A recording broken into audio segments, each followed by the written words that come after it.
በየስሪብ የሚኖር የአይሁድ ካህን ነበር። በሁሉም ይወደድ እጅግ የሚከበር በመልካም ጸባዩ በመጎ ምግባሩ ጊዜ አጠቃቀሙ በቅድ የመኖሩ ለአምልኮ ተገዥ ሰዎች አስተማሪ አንደበተ ርቱዕ ነበር ሥራ አክባሪ የኦሪት መጽሐፍን ጠልቆ የመረመረ ሕዝብ የተቀበለው ትልቅ ሰው ነበር። ይህ ሰው አልሁሰይን ተብሎ ይጠራል። በመካ የነቢዩን መነሳት ይሰማል።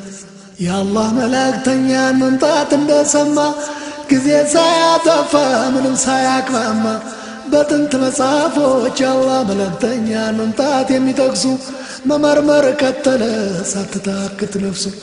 ከዚያም የነቢዩን የዘር ሐረጋቸው ስማቸውንና ምግባር ባህሪያቸው እንዴት እንደሆነ እያጠና ኑሮ ከትንቢቱ ቃል ጋር በደንብ አመሳክሮ ትክክል መሆኑን አረጋገጠና ወሰነ ሕይወቱን ሊሰጥ ለእስልምና። ከዕለታት አንድ ቀን በድንገት ሳያስብ የአላህ መላእክተኛ መጥተው ወደ የስሪብ የነቢዩን መምጣት አንዱ ይለፍፋል። ሰው ወሬ ለመስማት ይሮጣል ይጋፋል። ሁሰይን ተምር ዛፍ ላይ ሥራ እየሠራ የለፋፊውን ድምፅ መልእክት አጣራ። በቅጽበት ከዛፉ ምድር ላይ ደረሰ። አላሁ አክበር ሲል ጮኸ ወደሰ።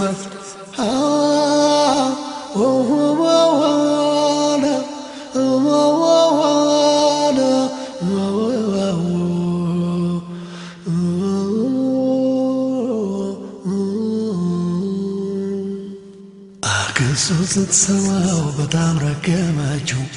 ሙሴ መጣረከው ብላ ሰደበችው። አክስቴ አትሳሳች ባላ ስምላለው የሙሴ ወንድም ነው እውነት ልሻለሁ። የእስላምን ሃይማኖት የሚያራምድ ሰው ነው እንደ ሙሴ ሁሉ አላህ ነው የላከው ብሎ ገለጸላት። አክስቱን ቆይታ ለመሆኑ ይህ ሰው ከታላቁ ጌታ መልእክቱን ደምዳቤ ሆኖ የሚመጣው ስትል የነበረው ነብዩ እሱ ነው። ስትጠይቀው ጥሏት ከነፈ በረረ። ሕዝብ መሃል ገባ እየገፈተረ። ነቢዩን ለማግኘት ተሽሎክልኮ ገብቶ ማዳመጥ ጀመረ በጣም ተጠግቶ። ሰላምን አስፋፉ፣ ምግብን አካፍሉ፣ ለእንቅልፍ እጅ አትስጡ፣ ስገዱ አመስግኑ እያሉ ነቢዩ ቆመው ሲያስተምሩ አንድ ኃይል ሲገባ ዘልቆ በደም ስሩ። ታወቀው ደስ አለው አፉ ተላቀቀ። ከአላህ ሌላ አምላክ እንደሌለ አወቀ። ሙሐመድን ባሪያው እንደሆነ አውቄ እመሰክራለሁ ከፊቱ ወድቄ ብሎ መሰከረ። ከቶ አላመነታ። ስምህ ማን ነው አሉት ነቢዩን በአፍታ። እኔ ሁሰይን ሰይለም እባላለሁ። ሲመልስላቸው እኔ አብደላህ ብን ሰላም ብያለሁ ብለው በአዲስ ነቢዩ ሲጠሩት ይሁንልኝ ያለ ስያሜውን ወዶት ሚስትና ልጆቹን ለቤተሰቦቹ የእስልምናን እምነት ከነበረዎቹ አክስቱንም ጭምር አስተምሮ እስላሙኑ ከአይሁድ ተደብቀው በህቡ አመኑ።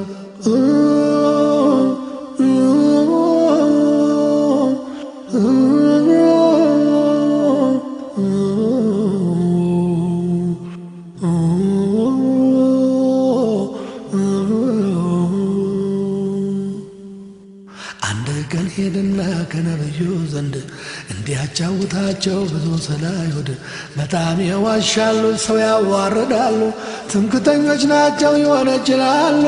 ከአይሁድ ትላልቆች ምሁራኖች ጋር እርሶ እንዲወያዩ በተራ በተራ እፈልግ ነበረ። እርሶ ካመኑበት የኔን እስላም መሆን አውቀው ሳይደርሱበት ተደብቄ ልቆይ ከእርሶ አንድ ክፍል ስለ እስልምና ያስተምሯቸው በቃል ሲያበዙ ክርክር እኛ እናምኑም ሲሎት ጠይቋቸው ድንገት ስለ እኔ ማንነት ብሎ ያቀደውን ነቢዩን ጠየቀ። እሻሉ ተስማሙ ሐሳቡ ጸደቀ። ሁሴን ተደብቆ ከአንድ ክፍል ውስጥ ነብዩ ከአይሁዶች ክርክሩ ሲቀልጥ ድንገት ጠየቋቸው ገቡና በጣልቃ አልሁሴንን የሚያውቅ ያውጋኝና ይብቃ። ሁሉም በአንድ ድምፅ መምህራችን ነው የመምህራችን ልጅ ሃይማኖት አዋቂ ለሕዝቡ የሚበጅ እያሉ አሞካሹት ከፍ ከፍ አድርገው። ነቢዩም ጠየቁ ወዲያው አከታትለው የትልቅ ሰዋችሁ እስላምን ቢቀበል የእናንተ ውሳኔ እንደምን ይሆናል? ከቶ ያረገውም አምላክ የማይበለው ክብሩን የሚነካ ለሱ ትልቅ ሞት ነው በማለት ታምሰው ሲያወቁ ሲንጫጩ ገሚሱ በፍርሃት በጭንቀት ሲቆጩ አልሁሴን ብቅ አለ ከተደበቀበት የእነሱ መምህር እጅግ የሚያምኑበት። በድፍረት አላቸው አላህን እወቁ በአምላክ ስም እምላለሁ በውሳኔያችሁ ላይ በጣም ተጠንቀቁ። ነቢዩ ሙሐመድ የአላህ መላእክተኛ መሆኑን አትክዱም ተጽፏል በኛ ሲላቸው ረገሙት በጣም ተበሳጩ። አይሁዶች ተናደው ፀጉራቸውን ነጩ። አብደላህ ብን ሰላም በእስልምና ጸና ከነቢዩ ጋር ብዙ አብሮ ሰራ። በእስልምና ፍቅር በእጅጉ ተጠምዶ በአላህ መላእክተኛ ታምኖና ተወዶ ውሎውና ዳሩን መስጊድ አደረገ። አስተማረ ብዙ አበካ አሳደገ። ዕድሜውን በጸሎት በኢባዳ ይገፋ በእጅ ከጨበጡት የጀነትን ተስፋ አብደላህን ምሳሌ አርገው አስተምረዋል። ነቢዩ እንደ አርአያ ሲያነሱት ኖረዋል። ልዩ ሰዋብ ነበር የቆመ ለዲኑ የአላህ ጽኑ አገልጋይ እስከ ሕልፈተ ቀኑ የአላህ ጽኑ አገልጋይ እስከ ሕልፈተ ቀኑ።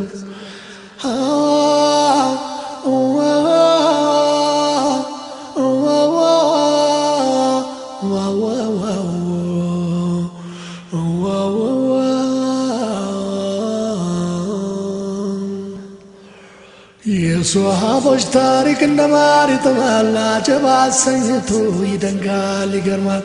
ጫማ አልነበራቸው ለእግራቸው መሄጃ ግፋ ቢል ሰይፍ እንጂ የላቸው ጠመንጃ። አይሮፕላን የለ መኪና ለመንገድ በግራ አቆራርጦ ብዙ ረቆ መሄድ።